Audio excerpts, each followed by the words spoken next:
Edmund, the Gathering. Dusk had come and gone. The moon was approaching its peak among the blanket of black that draped the island in darkness. Hundreds of guests were now under the roof of the Flint Fort, preparing for the night of festivities and dances in the Great Hall, lacing their dresses and practicing their formalities. Edmund's stomach churned for it, yet his throat begged in silence for the taste of ale, or anything else strong enough to dull his troubled senses. The burning taste from a chalice would be his only defense, a wall he could place between himself and the ladies he would soon have in his company.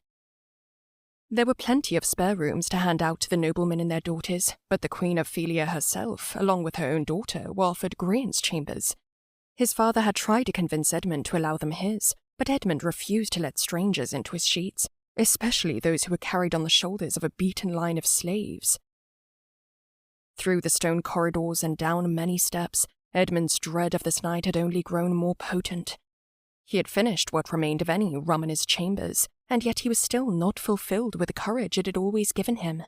It was as if the gods had stripped the drinks of their usual magic, laughing as he yearned for the power it once had over him. Wars among the waves with pirates were nothing compared to the night ahead. To meet women who were there to offer their hands in marriage was the greatest threat he had ever faced in his life. The long night was going to be definite torture that he was not certain of being able to endure. The two great doors to the largest room of the castle were pulled open with quick pace. Inside was the vast hall, completely refurbished with 100 tables, chairs, and candles at every center of them.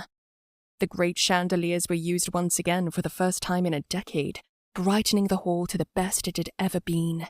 The webs that once dangled from them had vanished. It was a day Edmund had never thought he would live to see. 50 servants were lined at either side, some with their hands held tight behind their backs, while most held platters of butchered fish and jugs filled to the brim with the finest wine, drained from the barrels which had always been saved in the cellar for gatherings like the one they were awaiting. He imagined some of the barrels may have been older than Byron himself, for noble visitors had often not turned their ships to their islands since his birth.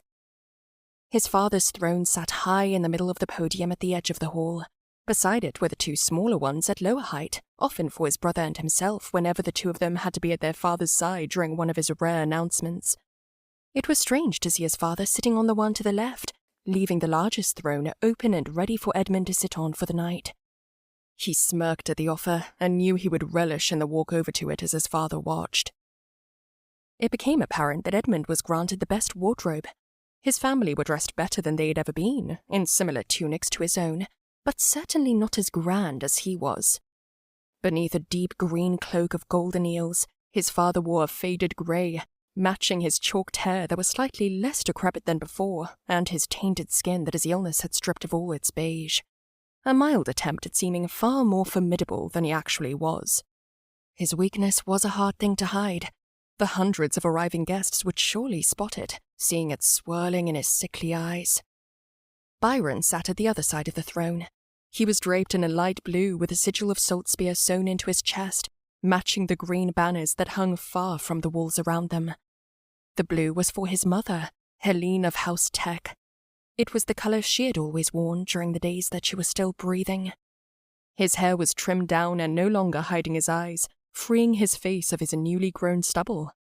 Edmund still couldn't quite believe he had aged so much since he had last departed.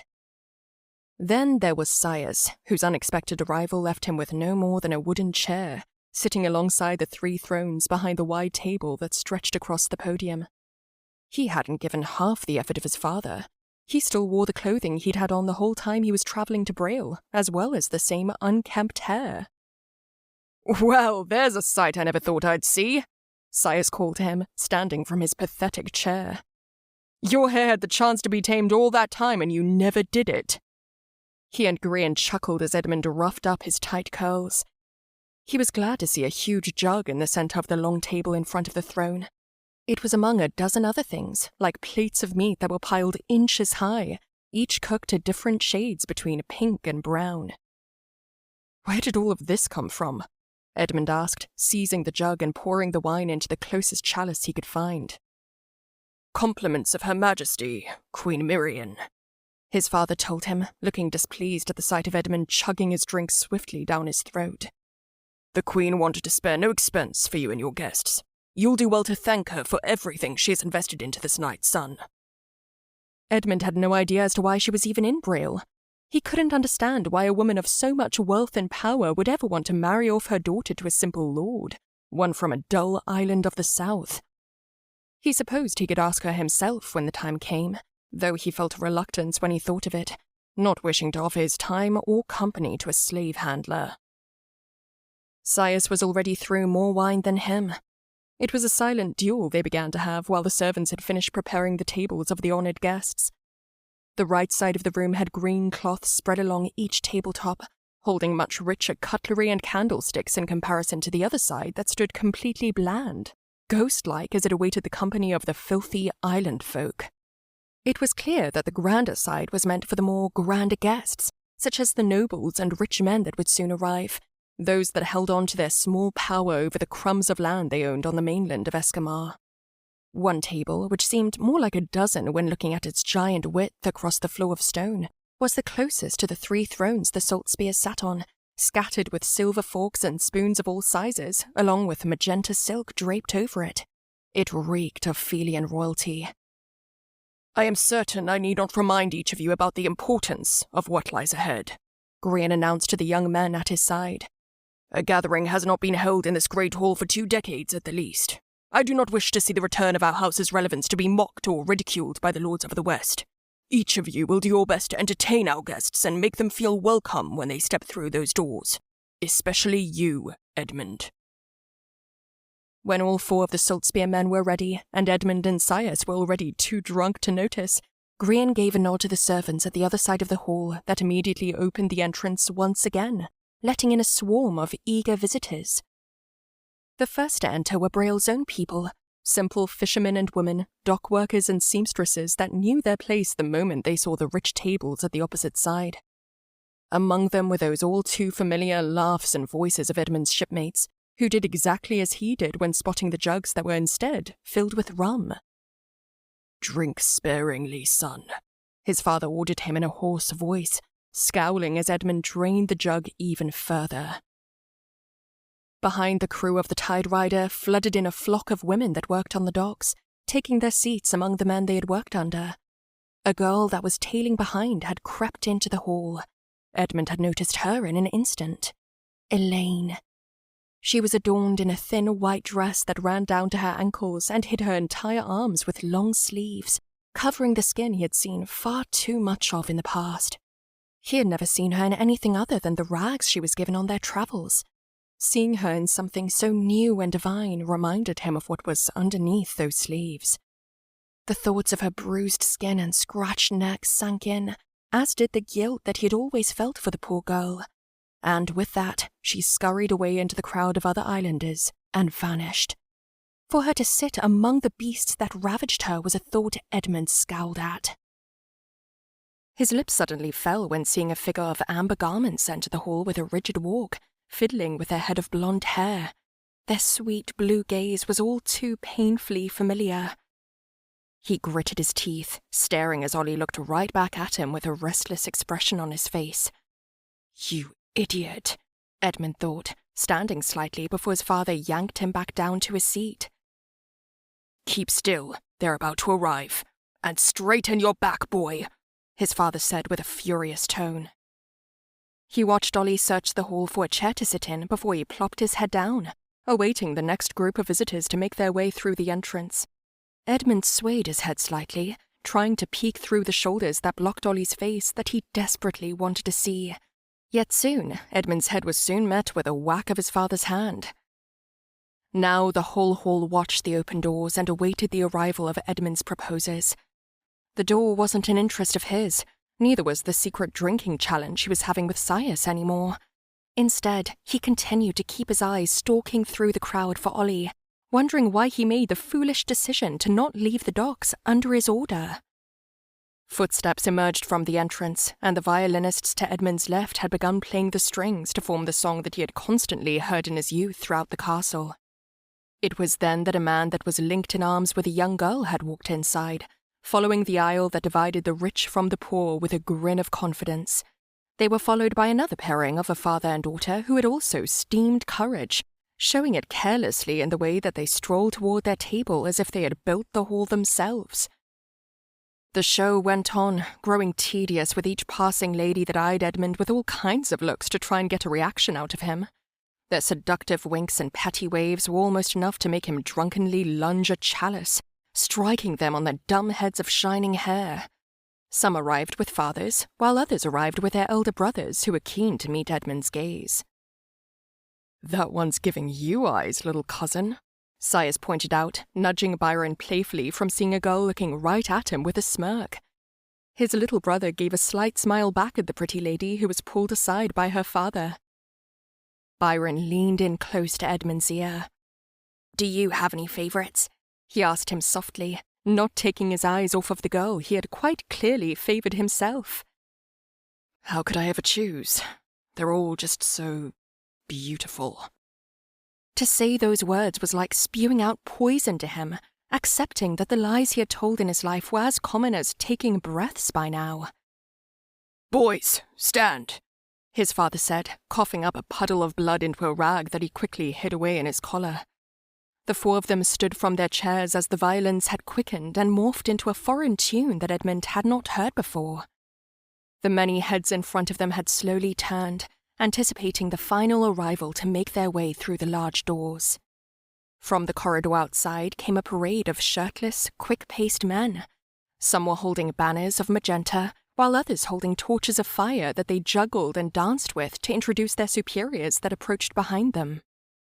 Edmund turned to his father, who clapped and cheered on the royals. He found his pathetic behavior amusing, joining his cousin in a brief laugh about it. His father gestured to the rest of them to join in the crowd that welcomed them in a mass applause, stepping far back to allow them an easy passage and avoid the spinning flaming torches. The tattoos of foreign markings on the slaves that led the carriers behind them was Edmund's main grim interest. The sight of them was like a punch to his stomach. Slavery was a horrible way of life that he never wanted to see on his island.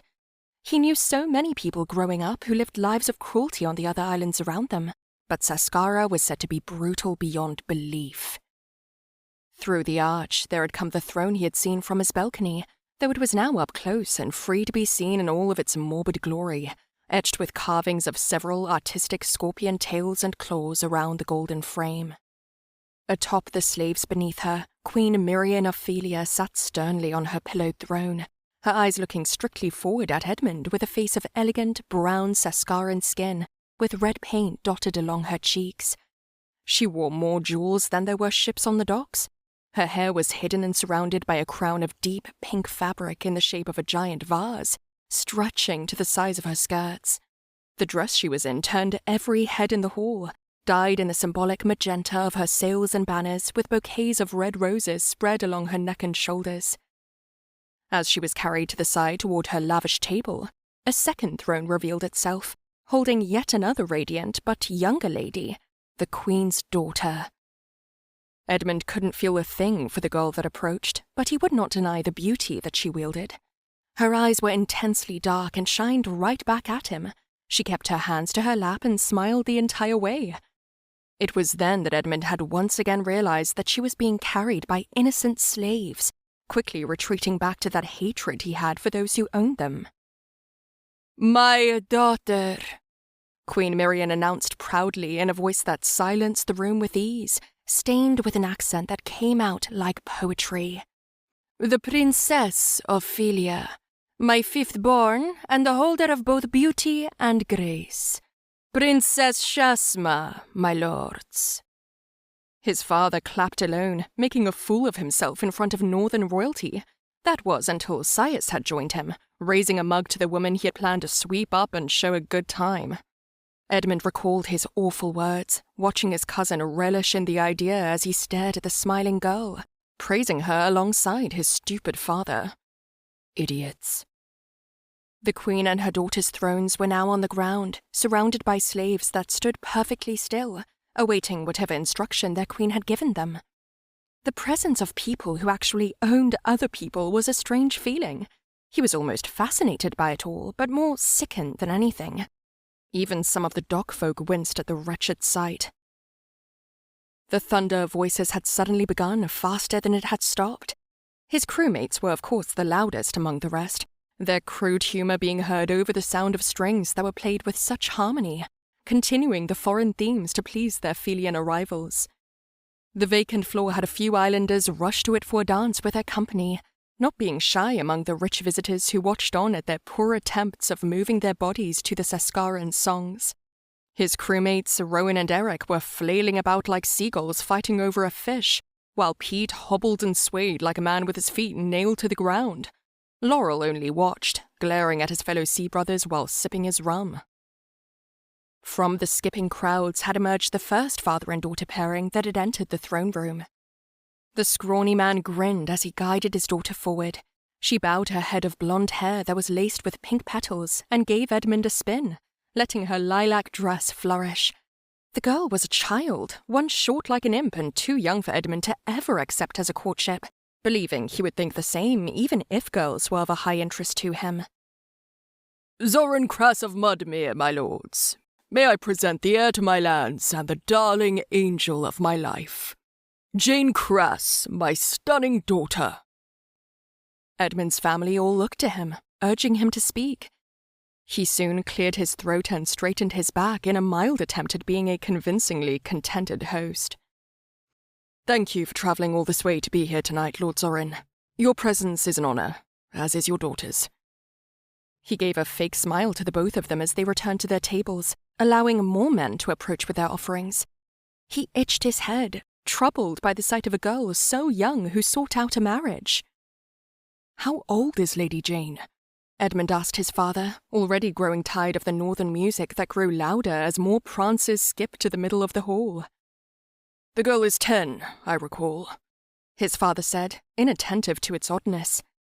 10, Edmund repeated, turning bitter by the mere presence of such youth. Her father must be a fool to think any man would take her as a wife. She's a child. Lady Jane is the heir to Mudmere and will one day be in control of the Crosspath Sun. The mainland will fight over her like wolves when they get the chance. You should appreciate Lord Zorin's initiative in bringing the girl here first. We salt spears were once fought over by the West.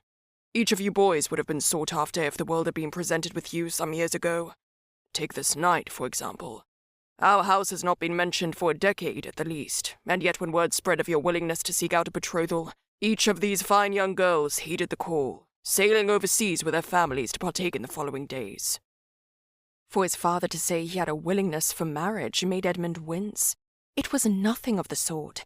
His hands were unshackled, yet he felt as though he was truly trapped in the throne he sat in, held tightly in the clutches of his father while the night went on, each of his guests oblivious to his inner turmoil that cried out for his freedom. I suppose I will admit that the girl is rather young, his father finally uttered, watching the child dance in her lilac skirts with her proud father at her side. I will not protest your obvious aversion to her company, but she may be a suitable match for your brother in the future, once you are wed, of course. Keep her opinions of this family in good spirits. Court her like all the rest and speak highly of Byron when you do. He knew the next hour would be a slow pain to live through. To make matters worse, his brother and cousin had soon left the table to join the festivities that were taking place ahead of them. Byron raided the tables of treats and pies as he kept clear of any conversations, while Sias prowled like the crude cock that he was, skulking through the rich young ladies in search of one who would heed his stupid efforts. Derek Drine of Clamridge, my lords, a young man called out, turning Edmund and his father to face them. He was close to Edmund's age, standing with slumped shoulders as he looked at both of them, soon urging his companion forward to be at his side. I present my sister Lilith Drine, eldest daughter of our late father, Lord Hormack. The siblings were uncanny in the expressions that they shared, both careless and ignorant to the festivity that surrounded them. They both bore colours of their house, each draped in teal, linking their arms together as they bowed their heads of brown hair. Thank you for sailing all this way, my lord and lady, Edmund said, resisting the urge to yawn in their faces. We are happy to have you within our shores. They said nothing more, simply bowing for a second time and returning to their table that they shared with other noble families. House Drine has a decent fleet of ships in Clamridge. his father told him, patting his own chest to hold down the brewing blood inside. Their grandfather was a friend of this house before you boys were born. He will rest well knowing our houses have conversed once again. Nobleman after nobleman, daughter after daughter. The night slipped through time in front of him while the rest of the hall got drunk and foolish together. Edmund had called a servant twice to refill his jug as high as it could be. He could handle his drink better than any man he knew, but his vision had begun to finally blur, and his kind words were often spoke wrongly by him. His father soon began striking the back of his head once again between each interaction, cursing him for his rudeness. Bree was too busy making the noble guests feel important by bringing them platters of Felian fruit. They were exotic dishes that the queen had so generously provided, along with 20 kinds of bitter wines that were certain to upset a few stomachs on that night. Edmund would give anything for his closest friend to walk over and offer him her company, to keep him from the constant meetings of men and their infuriating daughters. Bryken Polk was soon in front of them, a whale of a man with pie still caught in his shaggy beard, belching as he spoke, looking behind him at his 3 daughters that straightened their crooked backs. Brielle, Bianca, and Bethlyn, milords, he said, twitching his nose like a pig would with its snout. The 3 daughters bowed, staying silent as their father picked at his rotten teeth. They were each dreary-eyed and slim like threads, as if their father carried the weight of the family on all of their behalfs.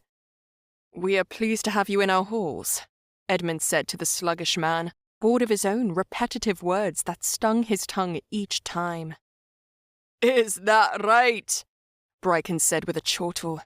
He turned to his 3 daughters, shooing them away from him with a handful of crumbs. "Go off and do as you please, girls. The lot of you have been shadowing me since we docked, cliggy beasts." His daughters did as he asked, each spreading out into the sea of dancing folk that stepped out of their way. Bryken himself did not move. Edmund wondered if he might need to catch his breath, thinking that the man's journey from his table to the thrones was too much, maybe even a struggle for him. "My advice to you, Lord Edmund, would be to ignore the 3 of them," the large man disclosed. "Each one of them does nothing but stare and stand out like sculptings. It makes me sometimes wonder if they're even breathing when I'm not looking. Unless, of course, you prefer a wife who doesn't peck your head every time you get close. I was never lucky enough to get a sensible woman who kept herself quiet. My wife, Frida, she spurts out more words than sense, that woman. I thank the gods she didn't wish to come here with us. My ears would have been red and raw by the time we docked. If a silent bride is what you desire, you may take one of my girls to wed. Gods, you can take all 3 of them for all I care. Finally free me of their stalking eyes." With a careless sigh, Bryken Polk turned around, facing the table full of platters and pies that he looked at with a widened gaze, as if they were mounds of jewels that he hurried over to. "So tell me, father," Edmund spoke, watching the man resume his piggery. "Did you invite Lord Bryken here because you thought his daughters were a good match? Or did you wish for him to attend the gathering in order to lick the plates clean and spare the servants of the need to wipe them?" "Bryken Polk was also once a keen ally of this family, son," his father said, shielding his eyes from the sight of pies being devoured. "I invited him here so that he might remember the bond we once had, perhaps even leave you with some new unions once I'm gone." "Well, your so-called ally just shoved Lord Mirren out of his way to retrieve a buttered tart. If you think I'd caught the daughter of that man—" "Enough, Edmund," his father told him, looking forward once again at his eager guests. Edmund did the same, staring out at the sea of noise and chatter with a sulk, wishing he could be anywhere else. Ollie remained seated on the back table of the hall, looking at the women that presented themselves to Edmund with spite smothered across his face, emptying his chalice. Edmund tried his best to catch his eye, thinking of how he would curse at him for not leaving Braille like he had asked, or if he might throw some appraisal his way regarding his amber attire. He looked brutally handsome in them, sitting among the dock folk like a flower among the ashen sand. As yet another proposer had turned from him, Edmund eyed the distant tables that sat vacant, comparing them to the ships he had seen docking earlier in the day. He turned to his father. "I could have sworn there were more at the docks this morning." His father chuckled and coughed. "Some turned their ships back out to sea the moment they saw that Her Majesty had docked. A smart choice. Edmund looked over to the royal family that sat in a circle of slaves, both of them being fanned down and having grapes brought to their lips. He realized that the two women Ophelia had yet to stand up from their thrones and do anything other than stare his way. Do they intend to just sit like that the entire night? Edmund asked, holding a face of scorn as he watched them. Grian slapped his son on the back of his head, this time with a true malice in his palm. Don't be a twit. She is a queen. You will go to her. Edmund huffed. He was soon to finish sitting through all the presentations of wide-eyed girls that were linked in the arms of their boastful fathers and bragging brothers, but there was just one more.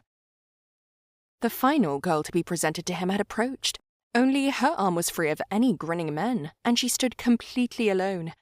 Her hair ran in dark brown waves beyond her waist, brushing across the black silk of her dress that was seamed with grey flowers across her collar and arms. "Rosalind Mead, my lords," she said with a poised tone, smiling at the two men that watched her from their chairs.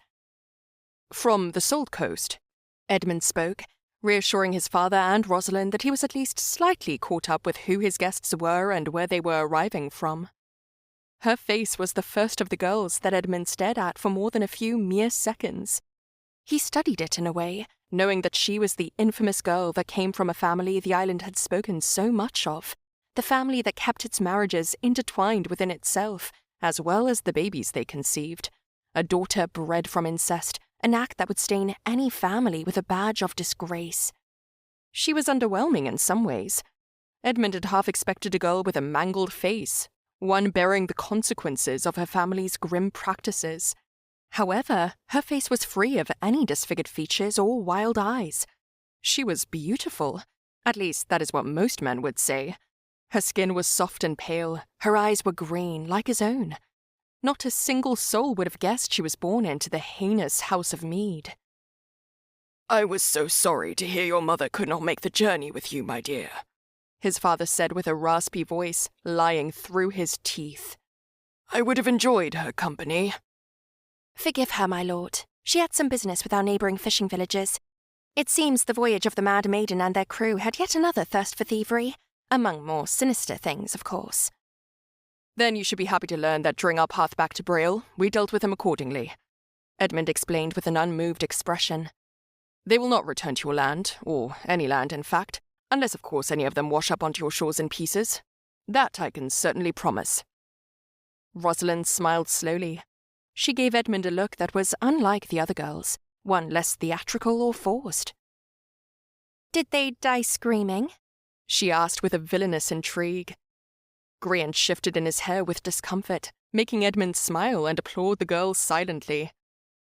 Only the ones that weren't cut at the throat first. "There's no need for us to recollect the grimness that happened at sea, my son," his father urged with a reddening face. "Lady Rosalind here has presented herself and does not need to be informed of such beastly endeavours to make her uncomfortable." His father never used words so excruciatingly proper around him. It was only when his reputation was being judged when he put on his mask of his horse-shit formality. "I can assure you, Lord Grian," Rosalind added, "the tales and truths of slaughters in battle never make me uncomfortable." With that, she gave a rigid bow and turned to rejoin the crowd of people that were getting drunker by the hour. "An interesting girl. One best avoided, too," his father faltered. "Now, Her Majesty has been waiting long enough. Go and present yourself to her, and be mindful of her title, son. Queen Miriam and her daughter are the first royal visitors these islands have had in almost 2 centuries. They deserve the utmost respect and cordiality." Edmund sighed and stood from his seat. His arse felt horribly sore from the hour that had passed of sitting up straight on the uncomfortable throne. He descended from the podium and pushed his way through the ocean of prancing people that spilled their mugs of rum to the cobbles below. He had wished to speak to Ollie first, but the eyes of his father and the Queen had trapped him from either side, flanking him like opposing cavalries, forcing him to continue forward toward the ring of slaves and the pink silks of Her Majesty's giant dress. Upon approaching, the smell of roses scorched his nose when the royals turned to look his way. The Queen immediately snapped her fingers and uttered foreign words, sending a young slave boy to grab a chair and place it down in front of him. Her hand lowered and signalled him to sit.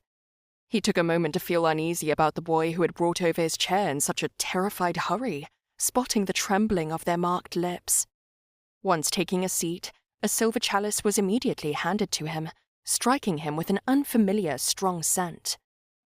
"You are a man of rum," the Queen guessed, speaking in her Saskaran accent that turned every word smooth, melting in the air. "I can always tell what a man's drink of choice is, just by looking into that man's eyes." "This is rum?" he asked, looking over the crimson inside. "Cherry, often too sour for the South, you know. It is something that most men cannot handle when it touches their tongue."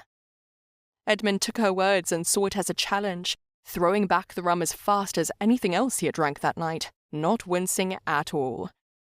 She smiled.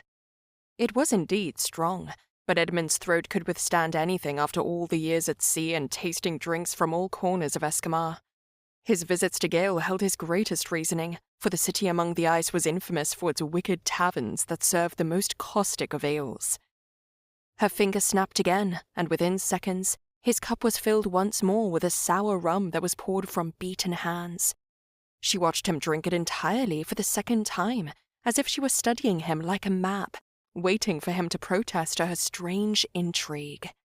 A third was soon ahead of him, and her glare came just as intense.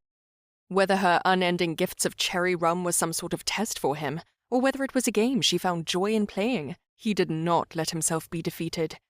He tossed it to the back of his burning throat, letting the foreign rum slip down his gullet once more, watching as she finally leaned back, accepting his persistence and her own imminent defeat. "You have a ship," she stated, biting a grape from one of her slave's fingers. "Yes, Your Majesty, the Tide Rider. I've had it since I was 13. It has treaded many seas, seen several battles on its voyages over the years." It was always strange to Edmund, listening to the ways he had spoken of his ship, how he gloated of its travels as if his own blood ran through its wood and green sails. He spoke with a tone he would never use when speaking of his house. It was a pride that he held above almost everything else in his life. The Queen looked unimpressed. She was perhaps the richest woman in the world. He had no doubt that his ship and its decade of travelling would be nothing to her and her riches. The woman's wealth was worth 1,000 Tide Riders. Her hands of rings alone would be worth more than his ship. It was a truth he accepted with spite. "I have a ship," she told him, smiling plainly. "Given to me when I was 5. Edmund nodded, recalling its immense size that draped a shadow over the docks. "And what does a girl of 5 call her ship?" he asked. She pursed her full lips. "My ship is not a child, Lord Edmund. In the north, we do not give names to the ships we sail or the swords we forge." Edmund paused, watching her smirk in such a subtle way as she ate another grape.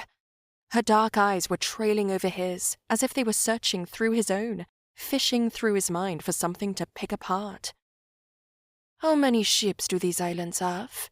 she questioned, folding her legs and gesturing to her fanning slaves to leave her presence. Edmund thought for a moment, remembering the number as best as he could. 500, give or take. "I did not see 500 ships on your dock, Lord Edmund." "Most of them are docked on the shores of Lodorn and Gronos, Your Majesty. Some dozens are out at sea to the west, others are currently between the islands, carrying their trades." She nodded slightly, looking to her daughter for a brief moment, as if she wondered if the princess were worth trading over for the fleet he had. "I have 1,000, she remarked, almost proud as she said it. "You have 6 islands, I only have 1. My island is smaller than your smallest island, and yet more ships, more jewels, and more soldiers in my armies." "You would have me sit here while you compare our ships and our lands, Your Majesty?" Edmund asked her, slumping in his chair at her words. "Of course, so that you may know my daughter's worth, Lord Edmund," she stated, smirking more as she sipped her cherry rum. "Taking her hand will give you ships, jewels, and men." You would give them away so carelessly. Genuinely intrigued by the curious woman. I suppose it poses another question. one I have dwelled on since the moment I heard of you travelling here. The question you speak of is the one I knew you would ask. Why did I come all the way from my island to yours? She responded, amused and leering. After his slow nod, she ushered her slaves away and eyed those that danced around them, stalking the people like a hawk in the air, eager for a mouse to snatch up from the ground. Soon enough, her gaze settled onto her prey as it waddled ahead of her. "You, young lord!" she called, plucking a clueless Byron from the crowd. He approached, bowing his head intensely and collapsing to one knee as if she were a goddess of sorts. Your Majesty," he muttered, frightened by her stridency. "You are going to be this rude for the entire night?" she asked him. He swiftly stood, confused and wordless, as his breaths turned shallow. "My daughter, my beautiful, sweet daughter, has been sitting here for a very long time now. She is bored of watching the people dance from where she sits. You stand there with a free hand, and yet you do not offer my very beautiful, graceful daughter a dance?" He stuttered and stumbled with his words. I am so sorry, Your Majesty. Princess Shasma, would you please dance with me?" he asked, already sweating from the words of Queen Miriam and the undying stare she gave him with her black eyes. He reached out his shaking hand to the princess, who smiled with poise before standing up from her throne, letting him lead her toward the cluster of drunken dancers. The two stepped away, leaving only Edmund and the Queen alone in each other's company among the statue-like slaves. "I know why you wonder, young lord," the Queen said between a few sips of her red rum. "I am the Queen of the richest and most beautiful place in the world, but now I am here on this big grey dock you call your home to give my daughter's hand to you." Her words matched his thoughts exactly. Her bright colours and imposing company stuck out in Braille. She was a stranger from an entirely different land that certainly didn't belong within his shores. It was shameful to admit, but she was too grand for the ground her throne sat on. "You know the story of my home, the ruby rock that sits in the Bay of Embers?" Edmund shook his head. "Centuries ago, when the Emperor of Saskara decided to gift his islands to his closest company, they each fought over who would get the largest islands, because they believed that land meant power." Her words made her own face churn. "They were all stupid and greedy, like dogs." She took another sip of fine wine and continued. "My ancestors were the weakest fighters, and they were given the smallest island that everyone believed had no worth under its soil. Then one day, the slaves that had been mining for anything that could help our tiny island finally struck an ore they had never seen." She flashed her wrists and collar, showing off her dozens of scarlet jewels, the glistening rubies that draped everything from her neck, fingers, and ears. "We had a mountain of rubies beneath us, and after all those centuries that have come and gone, we aren't even through half of it." "This doesn't seem like an answer, Your Majesty," Edmund told her, gulping down more of her cherry rum. "Yes, I've just been telling you how rich and powerful my family is. But what does power bring when it's in the hands of a woman?" Edmund shrugged at her. "Jealousy, war, greedy kings that want what I have and will send entire armadas to take it from me." Her Saskaran accent made the words sound like a verse from an ancient scroll, drawing him in to listen more closely at the tale she told Ophelia. "There are 25 other islands around my island, and as each year passes, more and more of them turn their blades to my home. My soldiers and my ships have defended me well, but a marriage will be my greatest strength. Marriages are bonds, young lord. They stretch across waters and lands to form alliances between great houses that may last for centuries. The thought of marrying one of my daughters to some northern king that may one day join those rebels makes me worry, but an alliance with the south could be in both of our interests." "You want my men?" Edmund questioned her, knowing his own islanders were the furthest thing from an army. "I want friendship.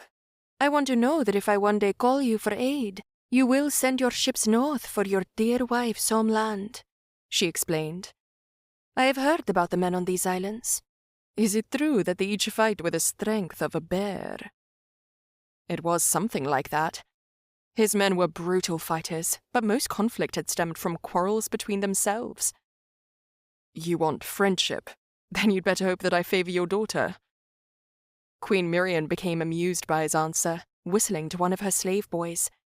He ran over and lowered his ear to her mouth, listening closely to the instructions she had whispered. The slave ran to a chest that was carried into the hall during their arrival. He had pulled out a heavy sack of something that he struggled to move over to Edmund's feet. I believe the people in the south call this a gesture, she told him as he peeked inside at the mounds of polished rubies that were laced with silver. You may not have known it, but your choice was made for you the moment my ships docked at your shores. My daughter has perfect filial beauty, but this flock of greedy men in your halls present their creatures like they have a chance at your hand. There are other men in the world with far greater numbers than these islands, Edmund explained, not being swayed by the riches she presented him with. And I have already offered 4 of my daughters to men further west, and my final daughter, Rue, will be found a husband as soon as I am done here. She is my youngest, and I imagine King Kristen's son, Robin Viren, will be seeking a wife in the coming years. That will be all the alliances I'd need to scare those kings back to their islands.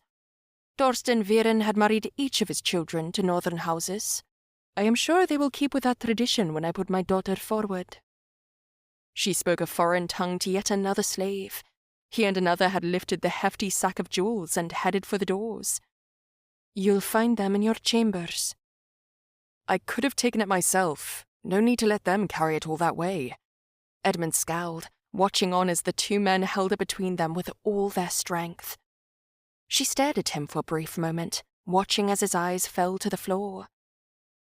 You don't like it, do you? She asked him. She called one of her slaves that had his gaze to his own feet, hiding his face behind his long hair. He hurried over to her side, letting Edmund get a closer look at the encryptions of ink that ran up and down his whole starved body and face. You have never met one before, have you?